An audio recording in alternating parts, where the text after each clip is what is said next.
Jeudi 7 juillet, les creusets de maturité. Le texte à mémoriser que nous vous invitons à dire avec nous se trouve dans 1 Pierre chapitre 4, les versets 12 et 13. Bien-aimés, ne soyez pas surpris comme d'une chose étrange qui vous arrive, de la fournaise qui est au milieu de vous pour vous éprouver. Réjouissez-vous au contraire de la part que vous avez aux souffrances de Christ, afin que vous soyez aussi dans la joie et dans l'allégresse lorsque sa gloire apparaîtra. Les surprises, les creusets de Satan, les creusets du péché, les creusets de purification sont les différents points et creusets vus précédemment. Nous ne pouvons nous arrêter sans considérer ces autres creusets, aussi importants que les autres. Ce sont les creusets de maturité. Ces creusets nous permettront de mieux comprendre et mieux faire face encore aux crises de nos vies. Il y a une grande différence entre couper et tailler. Nous coupons les plantes que nous ne voulons plus. Nous taillons les plantes que nous voulons développer en une plus grande fécondité. Les deux processus, cependant, impliquent un couteau ou une machette tranchante. En effet, le fait de tailler revient à couper des parties de la plante, ce qui ferait croire à un jardinier novice qu'on détruit la plante. Dans ce contexte spirituel, Bruce Wilkinson écrit « Priez-vous pour avoir les bénédictions surabondantes de Dieu et implorez-vous qu'il vous fasse ressembler davantage à son Fils?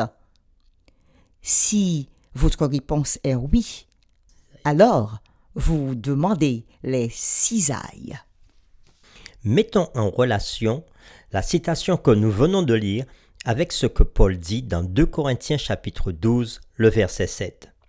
Paul dit ceci: « Et pour que je ne sois pas enflé d'orgueil, à cause de l'excellence de ces révélations, il m'a été mis une écharde dans la chair, un ange de Satan pour me souffleter et m'empêcher de m'enorgueillir. » Pour comprendre ce texte, qui était l'apôtre Paul? L'apôtre Paul était un juif de la secte des pharisiens qui, premièrement, a été un persécuteur des chrétiens. Il était très connu et très apprécié dans sa secte parce qu'il était un érudit de son époque. Mais, alors qu'il allait à Damas pour persécuter des chrétiens, il fut arrêté sur le chemin par le Christ lui-même. Il reconnaît que Jésus-Christ est Seigneur et il se convertit et devient un serviteur du Christ. Plus tard, Paul devient un prédicateur itinérant et c'est lui qui établira différentes églises dans les différentes parties de l'Asie et aussi de l'Europe. C'est en cela qu'il deviendra une force dans la communauté des chrétiens et on ne peut pas parler de christianisme sans ne pas parler de Paul. Mais pourquoi ce texte parle-t-il d'orgueil et d'écharde? Nous donnerons la définition de ces deux mots. L'orgueil, c'est une opinion très avantageuse qu'une personne a de sa propre valeur aux dépens de la considération due aux autres. Une personne orgueilleuse et arrogante, prétentieuse, adore être au centre de l'attention, vouloir toujours avoir raison, mépriser les gens faibles ou différents. Quant au mot écharde, une écharde, c'est un petit fragment pointu qui pénètre par accident sous la peau ou sous un ongle. Un exemple, ça peut être une épine, une arête, un éclat de verre, un aiguillon. Le sens figuré de ce mot, c'est embarras, souvenir douloureux. Alors, en relisant ce texte de 2 Corinthiens chapitre 12, verset 7, « Et pour que je ne sois pas enflé d'orgueil à cause de l'excellence de ses révélations, il m'a été mis une écharde dans la chair, un ange de Satan pour me souffleter et m'empêcher de m'enorgueillir. » Quelle était l'écharde de Paul? Les gens se demandent ce que Paul entendait réellement par écharde dans ma chair. comme il le dit dans 2 Corinthiens chapitre 12, le verset 7.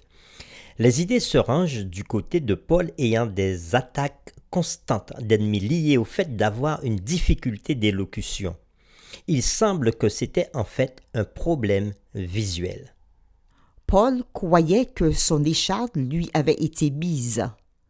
Comment Dieu a-t-il pu utiliser cela au profit de Paul?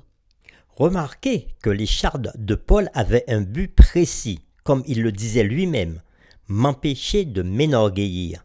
Ce n'était pas à cause d'un péché spécifique qu'il avait commis, mais pour l'empêcher de pécher à l'avenir. Paul reconnaissait que par nature, il avait une faiblesse qui le poussait à pécher et que cette écharde pouvait l'en empêcher. Pour mieux comprendre comment Paul traite son écharde, nous pouvons lire les versets 7 à 10 de 2 Corinthiens chapitre 12. Et pour que je ne sois pas enflé d'orgueil, à cause de l'excellence de ces révélations, il m'a été mis une écharde dans la chair, un ange de Satan pour me souffleter et m'empêcher de m'enorgueillir.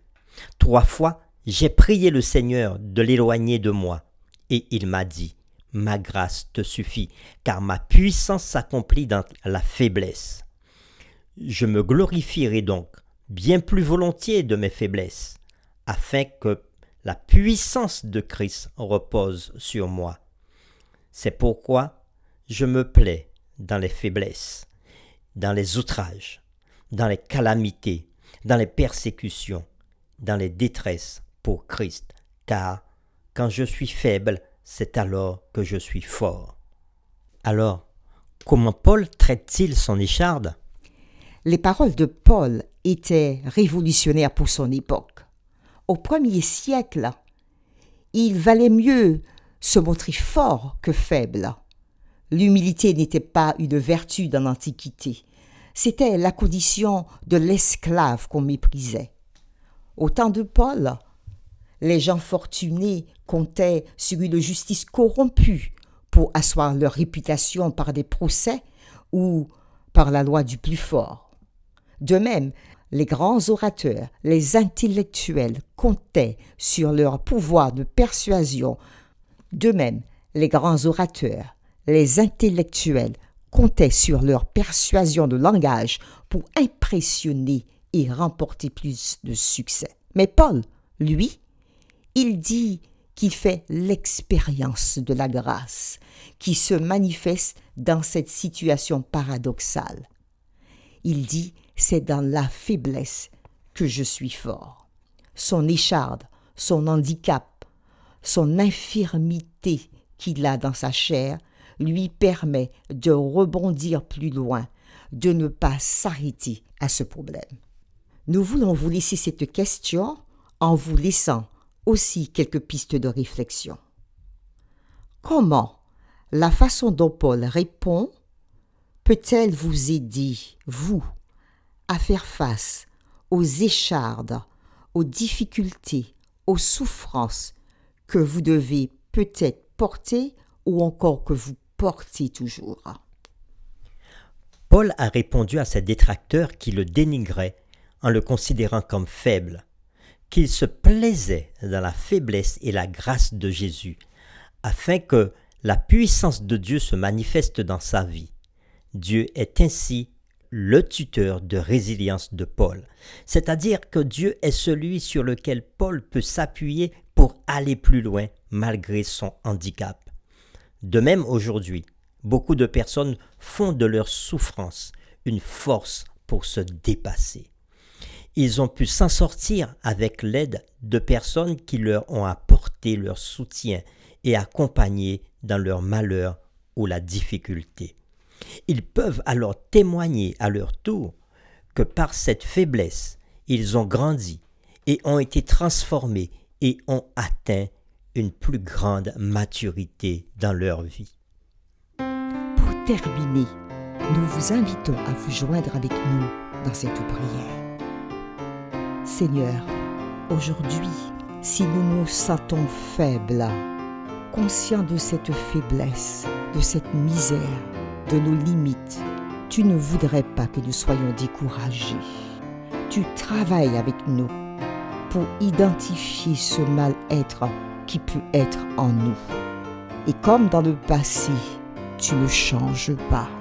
Tu veux manifester ta puissance à travers notre faiblesse pour que nous puissions voir que c'est toi qui agis en nous. Donne-nous, Seigneur, d'être patients et confiants en supportant l'épreuve et en acceptant nos faiblesses. Alors, comme tant d'autres, comme l'apôtre Paul et tant d'autres l'ont confessé et l'ont dit, l'ont témoigné, chacun pourra le dire d'après sa souffrance. Je suis forte parce que j'ai été faible. Aujourd'hui, je suis sur mes gardes parce que j'ai été trahi. Je sais rire maintenant parce que j'ai connu la tristesse. Je suis très à l'écoute parce que j'ai vécu le chagrin. Je chéris chaque jour, chaque instant, les personnes que j'aime parce que j'ai vécu la perte.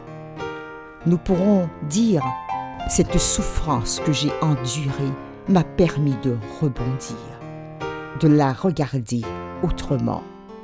Nous pourrons aussi dire, j'ai dépassé cette souffrance, j'ai dépassé ce deuil pour me reconstruire.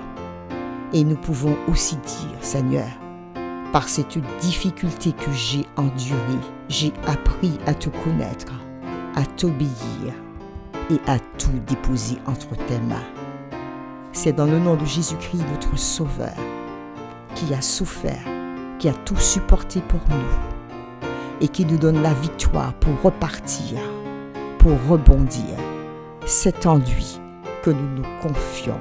Amen.